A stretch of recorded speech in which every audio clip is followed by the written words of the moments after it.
2012 ची गोष्ट आहे. ताडोबामध्ये एक 2 वर्षांच्या वाघिणीची एका अस्वलासोबत फाईट झाली होती. आता 2 वर्षांची वाघीण म्हणजे सब अडल्टच. त्यात अस्वल होतं पार तगडं तरुणपणातलं. तर त्या फाईटमध्ये वाघिणीला कानाच्या वर एक जखम झाली होती. आता वाघाचं कसं असतं किंवा एकंदरीत प्राण्यांचंच कसं असतं की ते चाटून चाटून आपली जखम बरी करतात, पण जखम कानाजवळ होती त्यामुळे ती चाटू शकत नव्हती. जखम सडत होती आणि सोबतच ती वाघीण आजारी पडत होती. अशक्तपणा आल्यामुळे शिकार करता येत नव्हती. तिच्या जगण्याचे चान्सेस खूप कमी होते. पण ती अशा ब्लड लाईन मधून होती की ज्या रक्ताचे ताडोबामध्ये जवळपास 50% वाघ होते. तिचा बाप ताडोबाचा गॉडफादर होता, त्यामुळे एक जिद्द तिच्या अंगात होती. ताडोबामध्येच एक एमटीडीसीचं रिसॉर्ट आहे. तर त्या ठिकाणी एका वाघाने बैल मारला होता. मारल्यानंतर त्याने तो थोडा खाल्ला आणि मग शिकार ठेवून असा चालत चालत तेल्या लेक जवळ आला. तेव्हा त्याला ती बिचारी जखमी वाघीण दिसली. तो तिच्याजवळ गेला आणि एक नजर तिच्याकडे पाहिलं. तिला कसं बसं त्याने त्या जागेहून उठवलं आणि जिथं त्याने बैल मारला होता त्या रिसॉर्ट जवळ तिला घेऊन आला. दोघांनी बैल खाल्ला. तिला आता कुठे तरतरी आली होती. यानंतर तो हळूहळू तिला परत तेल्या लेक जवळ घेऊन आला आणि त्या वाघाने तिची जखम दिवसभर चाटली आणि नंतर तो निघून गेला. यानंतर ती वाघीण ठीक झाली आणि आजही ती वाघीण ताडोबामधल्या सर्वात ग्रेट, सर्वात डेकोरेटेड वाघांपैकी एक म्हणून गणली जाते. तिचं नाव सोनम आणि ज्या वाघाने तिची जखम चाटून बरी केली तो होता ताडोबाचा गॉडफादर आणि सोनमचा बाप, ज्याचं नाव होतं वाघडोह. याला आईच्या हृदयाचा वाघ सुद्धा म्हणायचे. अख्ख्या ताडोबामध्ये अर्धे अधिक वाघ त्याच्याच रक्ताचे आहेत. आज याच द ग्रेट वाघडोहची स्टोरी आपण जाणून घेणार आहोत. तसं वाघडोह हा काही फक्त ताडोबाच नाही, भारतच नाही, तर आशियातला सर्वात मोठा वाघ होता जेव्हा तो तरुण होता. ताडोबातल्या मोहर्ली रेंज मधला सुलतान नावाचा वाघ त्याचा बाप होता आणि त्याचा भाऊ येडा अण्णा. आजपासून 20 वर्षापूर्वी ताडोबात वाघांची संख्या जास्त नव्हती. तुम्हाला माहित असेल, टायगर पोचिंगमुळे भारतातल्या वाघांची संख्या फक्त 1400 पर्यंत पोहोचली होती. ताडोबामध्ये मोहर्ली रेंज जवळ एक डोह होता. तिथे हा सतत असायचा, म्हणून याचं नाव वाघडोह ठेवण्यात आलं. काही लोक याला चेहऱ्यावरच्या जखमांमुळे स्कारफेस सुद्धा म्हणायचे. अंगाने भारत असतं, बघता क्षणी एखादा घाबरायचा असा धिप्पाड होता तो. त्यात त्याची चेहरापट्टी इतर वाघांसारखी नव्हती. आळशी फक्त दिसायला होता, पण रांगडी स्वप्न ताडोबावर राज करायचं. तसा सुलतान सुद्धा मोहर्ली रेंज जवळ असायचा. त्यामुळे वाघडोहने सुद्धा बापाची जागा धरली होती. तो ताडोबाच्या मोहर्ली, खातोडा आणि तेलिया इतका मोठ्या भागांवर एकटा राज करायचा. तशी वाघडोहच्या बालपणाची जास्त माहिती उपलब्ध नाही. वाघडोह पहिल्यांदा दिसला होता तेव्हा त्याचं वय अंदाजे 2-3 वर्ष असावं. सुरुवातीला तो भयंकर लाजरा होता, पण नंतर प्रॉपर जिप्सी फ्रेंडली झाला. आता वाघ म्हटलं तर त्यांच्यासमोर संघर्ष असतोच. प्रत्येकाला आपलं किंगडम उभारायला लागतं, आपल्या राण्या ठरवाव्या लागतात आणि आपली टेरिटरी शाबूत ठेवावी लागते. वाघडोहासमोर सुद्धा हे संघर्ष आलं होतं आणि त्याच्या चेहऱ्यावरच्या जखमा त्याची साक्ष देतात. सुरुवातीला त्याचाच भाऊ येडा अण्णा सोबत त्याला भिडावं लागलं होतं. येडा अण्णा सुद्धा पहाडासारखा होता. सुलतानचंच रक्त, तीच ताकद आणि त्याच ताकदीच्या जोरावर त्याने ताडोबात आपलं साम्राज्य उभं केलं होतं. त्याला चॅलेंज देण्याची हिंमत कोणीच करत नव्हतं, पण ती हिंमत वाघडोहने केली. कारण तो सुद्धा साधा वाघ नव्हता. 300 किलोचा मोहर्ली मधल्या शक्तिशाली वाघांचा तो अंश होता. भावांमध्ये तुंबड फाईट झाली, पण निर्णय लागला नाही. पण येडा अण्णाला एक कळून चुकलं होतं की या ताडोबाच्या जंगलात त्याला टक्कर देईल असा एक तोडीचा वाघ नक्कीच तिकडे. त्यानंतर टेरिटरीसाठी पुन्हा त्यांच्यात अनेक फाईट झाल्या, पण पुन्हा काहीच निर्णय नाही. दोघेही जखमी. पण नंतर वाघडोह काही आठवड्यांसाठी गायब झाला आणि तो कुठे गेला कोणालाच माहिती नाही. ही 2010 सालची गोष्ट असेल. पुन्हा एकदा एक डरकाळी येडा अण्णाला ऐकू आली आणि ती डरकाळी वाघडोहची होती. तो पुन्हा भिडायला आला होता आणि यावेळी हे ठरवून आला होता की मला ताडोबाचा राजा बनायचंय.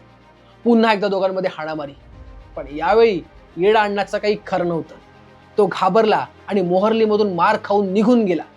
आता ताडोबाचा नवा राजा होता वाघडोह, एक तरुण तगडा राजा. वाघडोहचं सिंहासन हलवण्याचा प्रयत्न अनेकांनी केला, पण त्यांना मात खावी लागली आणि ताडोबामधला एक अपराजित योद्धा अशी ओळख वाघडोहची झाली. ताडोबाच्या एका मोठ्या भागावर तो आता राज्य करत होता. आता राज्य आलं तर राणी सुद्धा येणारच आणि वाघडोहच्या आयुष्यात आली माधुरी. वाघडोह आणि माधुरी या दोघांनी मिळून आपली टेरिटरी आणखी वाढवली. मुळात वाघडोहच्या माधुरी व्यतिरिक्त 7 वाघिणी राण्या होत्या, पण याचा जीव माधुरीमध्ये अडकला होता. प्रत्येक राणीकडून त्याला बछडे झाले, पण चर्चा झाली माधुरी सोबतच्या बछड्यांची. ते बछडे होते लारा, गीता, मोना आणि सोनम. ज्या पुढे तेलिया सिस्टर्स म्हणून ओळखल्या गेल्या. आता सोनम या सगळ्यांमध्ये थोडी उजवी ठरली. ती आक्रमक, तेच तर्रार होती. वाघडोह एका गोष्टीसाठी खास मानला जायचा, म्हणजे वाघीण जेव्हा बछड्यांना जन्म देते तेव्हा आईच त्यांचं पालन पोषण करते, सगळं शिकवते. पण इथे बापामध्येही आईची माया होती. 4ही बछडी झाल्यापासून तो माधुरी आणि त्या 4 बछड्यांचा सांभाळ करायचा.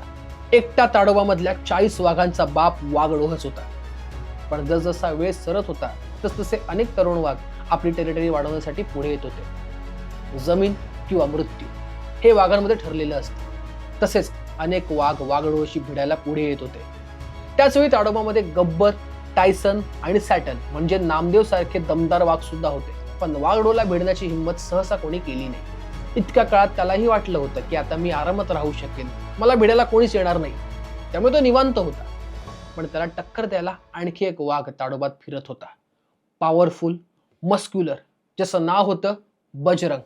3-4 वर्षांचा तगडा वाघ. याने मात्र हिंमत दाखवली आणि तो थेट वाघडोच्या टेरिटरीमध्ये घुसला. वाघडो सुद्धा हैराण, बाई हाय तरी कोण जो माझ्या एरियात घुसून माझ्यावर डरकाळा फोडतोय. दोघांचा आमनासामना झाला. भारतातले सर्वात 2 शक्तिशाली वाघ एकमेकांच्या समोर उभे होते. पण यावेळी याच्यात फाईट झाली नाही.